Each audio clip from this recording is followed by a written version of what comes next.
to expand control over Gaza. They called the move a dangerous escalation and urged Muslim nations to unite against it.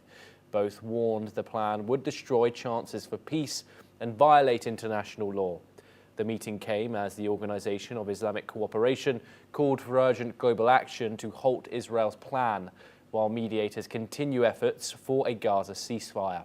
Let's listen in to what the Egyptian Foreign Minister Badr Abdulati and Turkish Foreign Minister Hakan Fidan have said. تحدثنا عن القرار الكابينت الإسرائيلي مؤخرا بتوسيع نطاق الاحتلال والسيطرة على قطاع غزة وتوسيع الاحتلال والعمليات العسكرية، واتفقنا تماما على الإدانة الكاملة لهذا القرار بطبيعة الحال، وأكدنا على أهمية تكاتف جهودنا المشتركة وعملنا المشترك لمجابهة هذا القرار بمختلف الوسائل وتكثيف الضغوط الإقليمية والدولية على إسرائيل لردعها عن اتخاذ هذا. Bildiğiniz gibi Netanyahu hükümeti yeni bir adım attı ve Gazze'yi tamamen işgal etme niyetini açıkladı.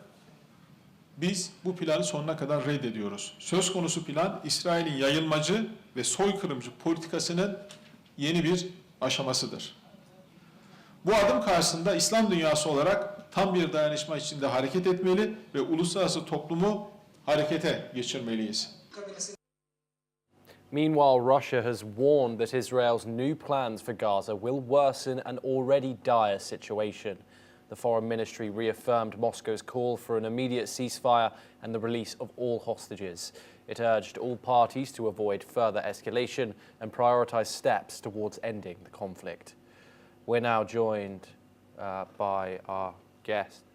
Apologies, an issue there. We stay in the Middle East for our next story, where Iran has openly opposed Lebanon's decision to disarm Hezbollah.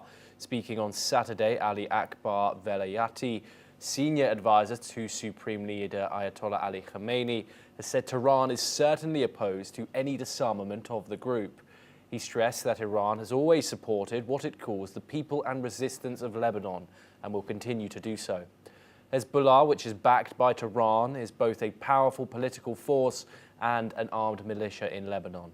The remarks come amid increasing calls from within Lebanon and the international community for the group to be disarmed, citing security concerns. Iran's statement underscores its continued political and military backing for Hezbollah, signaling Tehran's resistance to any move that could weaken its influence in the region. We're now joined by our guest today, Ahmed Fatwa. He's a spokesperson for the Fatah movement, and he joins us live from Ramallah. Thank you very much, Ahmed, for joining us on NewsX World. Let's first talk about this new military operation that has been approved by Netanyahu's security cabinet, a plan to take over the entirety of the Gaza Strip, including Gaza City, of course, where there is much stress and much worry that this is only going to cause more bloodshed. We have got a statement from 20 Arab and Muslim-led countries condemning the Israeli plan to expand over the Gaza Strip. However, just yesterday, the finance minister, Bezalel Smotrich, has commented that these plans to conquer Gaza City do not go far enough. What are your thoughts on that statement from Bezalel Smotrich, who is Benjamin Netanyahu's finance minister? Thank you for having me. Smotrich said what's even worse. He said we want to erase the Palestinian state, and that's, shed the light about what's going on since the beginning of this war, and the beginning of this occupation, which is the erasure of the Palestinian civilization, the indigenous people of Palestine from their lands to build a colonial entity, and that is the Israeli state. Of course, what's the plan coming out from the cabinet is very dangerous, very critical. It endangers the lives of hundreds of thousands of Palestinians that are already suffering deeply from starvation, from indiscriminate bombardment, from all sorts of aggression and violence against them by Israeli army that is crossing all the red lines. It also endangers the lives of the hostages that they claim they want to release. And most importantly, it is a very great violation and death sentence to peaceful resolution for the question of Palestine and for any future peace. Occupying Gaza would endanger the Palestinian state, because now we have two issues here. We have the occupation plan by the Israeli government to occupy Gaza and the annexation plan of the West Bank that want to annex about 60% of the West Bank. That makes there's no Palestinian state on the ground, and it stands in defiance to the international resolution, to the agreed upon agreements on 1994 and in all the what's followed in the UN resolutions. So that is in defiance of all the world will, not just the Arabs or the Palestinians alone.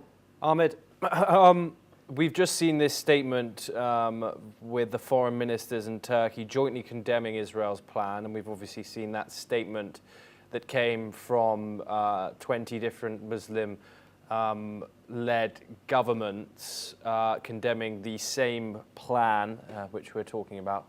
Do you think, what are your thoughts about the international community's response to this Israeli operation?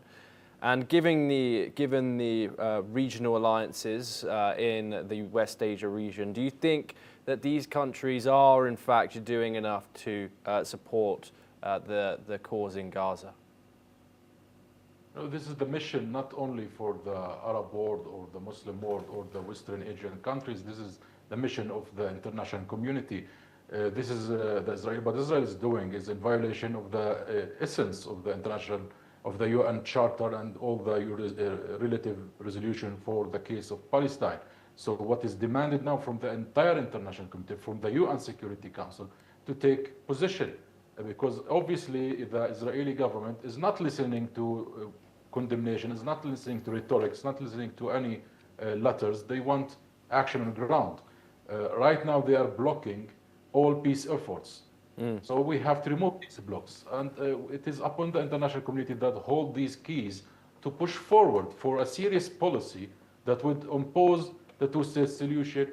And we have to rely on the declaration that came from the high-profile two-state solution conference in New York about the reconstruction and invoking peace in Gaza and ending the war, which come in a very dire time, and that resolve all the problems that Netanyahu is claiming that it is the issue. They spoke about releasing the hostages. They spoke about disarming Hamas and sending the weapons to the Palestinian legitimate authority.